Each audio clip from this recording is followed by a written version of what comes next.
लोगों को अक्सर सिर्फ ग्लैमर की दुनिया ही नजर आती है, पर्दे के पीछे क्या चल रहा है अक्सर इससे लोग अनजान रह जाते हैं। उसके बाद स्टार्ट होती है मन गढ़ंत बातें, जैसे कि अर्नोल्ड श्वार्ज़नेगर ने जेल के अंदर बॉडी बनाई। वहीं कुछ लोग ऐसे भी हैं जिनका ये मानना है कि अर्नोल्ड श्वार्ज़नेगर ने एनाबॉलिक स्टेरॉइड का इस्तेमाल करके अपनी बॉडी को इतना अच्छा ट्रांसफॉर्मेशन दिया, राइट। तो आखिर क्या है इसके पीछे का सच, चलिए आइए इसको आज समझते हैं और इसके साथ ही साथ ये भी समझते हैं कि क्या उन्होंने वाकई एनाबॉलिक स्टेरॉइड का इस्तेमाल करके अपनी बॉडी को इतना अच्छा ट्रांसफॉर्मेशन दिया। सन 1968 में जब वो 20 साल के थे तो क्या उन्होंने वाकई में एनाबॉलिक स्टेरॉइड का इस्तेमाल किया था? यदि उन्होंने किया था तो मैं आज उसका नाम भी आपको बताऊंगा कि कौन से एनाबॉलिक स्टेरॉइड का इस्तेमाल करके उन्होंने बॉडी को ट्रांसफॉर्मेशन किया। वीडियो के एंड तक ज़रूर देखिएगा क्योंकि ये आपकी ज़रूरत ही नहीं, ये आपकी मजबूरी है। कल को आप भी पेरेंट्स बनोगे, आपको ज़रूरत पड़ सकती है इस इंफॉर्मेशन की, या फिर आपके बच्चों को आप प्रोटेक्ट कर सकते हो इस खतरनाक रास्ते पर चलने से। कुछ लोगों के पेरेंट्स ये सोचकर जिम भेजते हैं अपने बच्चों को कि उनका बच्चा जिम जा रहा है तो ओवरऑल हेल्थ को अपनी इम्प्रूव करेगा, फिट रहेगा, जिम जाना बहुत ही ज़्यादा सेफ है। तो अगर ये उतना ही सच है जितना कि आप सुन रहे हैं तो फिर ये क्या है? गौर से देखिए इन चेहरों को। माइक टायसन, लैरी विल्स, रोनी कोलेमन, अर्नोल्ड श्वार्ज़नेगर। आखिर क्या हुआ इन चेहरों को, क्यों बदल गए ये चेहरे उनसे पहले ही? चलिए देखते हैं इसके पीछे का सच। दोस्तों मेरा नाम सरफराज है। आज बात करते हैं एनाबॉलिक स्टेरॉइड का कैसे बॉडी बिल्डिंग इंडस्ट्री में बुरी तरह से इस्तेमाल किया जा रहा है और बिना ही इसके साइड इफेक्ट्स के बारे में जाने। इसके बहुत सारे साइड इफेक्ट्स हैं जिसमें से कुछ मेजर हैं जो मैं आपको अभी आगे बताऊंगा। फिलहाल जानते हैं कुछ इसके कॉमन साइड इफेक्ट्स, जैसे कि acne, hair loss, male pattern baldness, aggressive behaviour, testosterone का बॉडी में नेचुरल प्रोडक्शन बंद हो जाना। ये सब वो साइड इफेक्ट्स हैं जो ट्रेनर्स अपने ट्रेनी को जब वो पूछता है तो उसको अक्सर बताते हैं कंसोल करने के लिए, और वो आसानी से मान जाते हैं एनाबॉलिक स्टेरॉइड का इस्तेमाल करने के लिए। बट इसके अलावा कुछ मेजर साइड इफेक्ट्स भी हैं जो अक्सर कोचेस अपने एथलीट्स को नहीं बताते। वो इसलिए नहीं बताते क्योंकि वो आसानी से कंसोल नहीं हो पाएंगे, या फिर ये भी हो सकता है कि उनको पता ही ना हो, क्योंकि अगर उनको पता होता तो शायद वो खुद भी इसका इस्तेमाल नहीं करते और ना ही दूसरों को रेफर करते। बट आज मैं आपको वो भी बताऊंगा। चलिए मैं आपको बताता हूँ कि इसके मेजर साइड इफेक्ट्स क्या हैं, आइए जानते हैं। एनाबॉलिक स्टेरॉइड के कुछ मेजर साइड इफेक्ट्स हैं जैसे कि heart problem, high blood pressure, cholesterol का बढ़ जाना, एलडीएल का बढ़ जाना। कोलेस्ट्रॉल जो एलडीएल बढ़ता है उसे कहते हैं कोलेस्ट्रॉल का बढ़ जाना, लीवर का डैमेज हो जाना, facial hair growth and facial transformation. दोस्तों अब हम अपने वापस पॉइंट पर आते हैं, फेशियल ट्रांसफॉर्मेशन। फेशियल ट्रांसफॉर्मेशन भी एक इसका साइड इफेक्ट है जिसके बारे में हम लोग को डिस्कस करना है। इसके जो साइड इफेक्ट्स होते हैं, फेशियल ट्रांसफॉर्मेशन के भी कुछ साइड इफेक्ट्स हैं, जैसे कि एक्ने। हमारे फेस पर एक्ने आना शुरू हो जाते हैं, हालांकि कुछ समय बाद या ट्रीटमेंट के बाद कुछ केसेस में एक्ने तो चले भी जाते हैं, बट राउंडेड स्वेलिंग रह जाती है जिसकी वजह से फेस का ग्लो और शाइन कम हो जाता है, या यूँ कह सकते हैं खत्म ही हो जाता है। फेशियल हेयर ग्रोथ, साथ ही साथ ज़्यादा डोज लेने की वजह से पूरे फेस पर हेयर की ग्रोथ होने लग जाती है, पफी फेस होने लग जाता है, और चीक्स में हल्की स्वेलिंग आ जाती है, नोज रेड और पफी दिखने लग जाती है।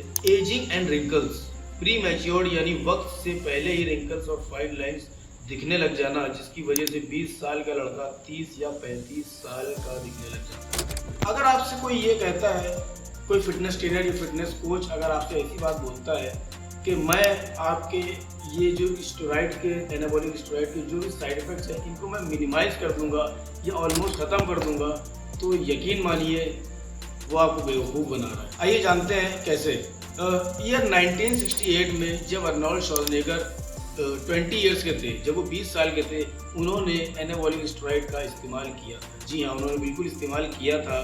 रेगुलर उन्होंने काफ़ी स्टेरॉइड इस्तेमाल किया, बट फर्स्ट टाइम जो उन्होंने लाइफ में एनाबॉलिक स्टेरॉइड का यूज़ किया था वो था ईयर 1968 1968 में उन्होंने एनाबॉलिक स्टेरॉइड का इस्तेमाल किया था। उस वक्त उन्होंने डेकाड्यूराबोलिन, डायनाबॉल और प्रीमोबोलॉन का कंपाउंड लिया था, जिससे उन्हें काफ़ी अच्छे रिजल्ट्स भी मिले थे और बॉडी बिल्डिंग इंडस्ट्री में काफ़ी नाम कमाया और अपनी लाइफस्टाइल को नेक्स्ट लेवल पर भी लेकर गए। बट लोगों को अक्सर सिर्फ ग्लैमर की दुनिया ही दिखाई देती है, पर्दे के पीछे क्या चल रहा है ये इससे अक्सर लोग अनजान रह जाते हैं। जी हाँ, अर्नोल्ड श्वार्ज़नेगर ने 1968 में स्टेरॉइड लिया, बट उसके साइड इफेक्ट्स नहीं बताए। सन 2005 में अर्नोल्ड अपनी ही एक बुक टोटल रिकॉल में लिखते हैं कि उन्होंने 1968 से 1994 तक तकरीबन 10 से 15 स्टेरॉयड साइकिल का इस्तेमाल किया। मतलब आखिरी बार उन्होंने सन 1974 में अपनी आखिरी लास्ट साइकिल, मतलब लास्ट टाइम उन्होंने जो स्टेरॉयड लिया वो सन 1974 में लिया था। उसके बाद उन्होंने कभी भी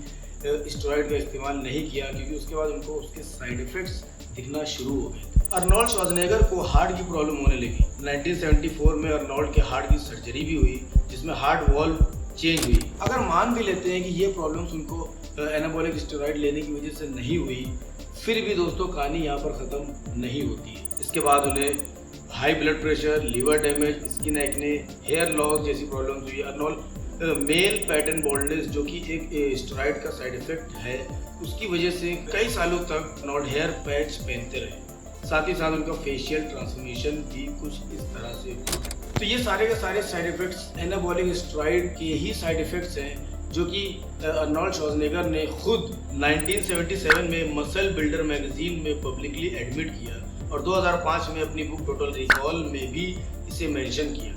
आपने भी अक्सर अपने आसपास जिम में, अपने आसपास किसी बॉडी बिल्डर्स में इस तरह के फेशियल ट्रांसफॉर्मेशन या फेशियल साइड इफेक्ट्स देखे ही होंगे। अक्सर उनकी बॉडी की वजह से फेस पर ध्यान नहीं जाता। अगर नहीं देखा तो ये वीडियो देखने के बाद उनके चेहरे ज़रूर नोटिस करिएगा। प्लीज़ आप लोग नेचुरल बॉडी बिल्डिंग ही करें, वो बहुत ज़्यादा सेफ है आपके लिए, बहुत ज़्यादा हेल्दी है आपके लिए। इवन अर्नोल्ड श्वार्ज़नेगर जी ने भी अपनी बुक में टोटल रिकॉल में उन्होंने मेंशन किया इस बात को, पब्लिकली बहुत अच्छे से समझाया है कि नेचुरल बॉडी बिल्डिंग ही करें। उन्होंने भी सजेस्ट किया है और एनाबॉलिक स्टेरॉयड ना लें, ये आपके लिए बहुत ज़्यादा डेंजर है। हालांकि कुछ लोग ऐसा भी मानते हैं कि अर्नोल्ड श्वार्ज़नेगर जी ने जेल के अंदर काफ़ी सालों तक पुलअप्स और पुशअप्स वगैरह करके अपनी बॉडी में इतना बड़ा ट्रांसफॉर्मेशन दिया है। तो जो लोग ऐसा मानते हैं और जो लोग कहते हैं मुझे अर्नोल्ड जी की जैसी बॉडी बनानी है, वो लोग प्लीज़ इस वीडियो को ज़रूर देखें और समझिए, ज़रा ध्यान से देखें। भले ही थोड़ा वक्त लगता है बॉडी बनाने में, बट जल्दी बॉडी बनाने के चक्कर में प्लीज़ ज़िंदगी का रिस्क मत लें। आज आपके पेरेंट्स भी आपको जिम इस भरोसे पर भेजते हैं कि मेरा बेटा, मेरा बच्चा जिम जा रहा है, वो अपनी हेल्थ को इम्प्रूव करेगा, वहाँ पर वो सेफ़ है, वो उसकी हेल्थ अच्छी रहेगी, इसी भरोसे पर भेजते हैं। और कल को आप भी तो पेरेंट्स बनेंगे, आप भी अपने बच्चों को जिम भेजेंगे। सोचिए उनके साथ अगर ऐसा हो तो आपको कैसा लगेगा।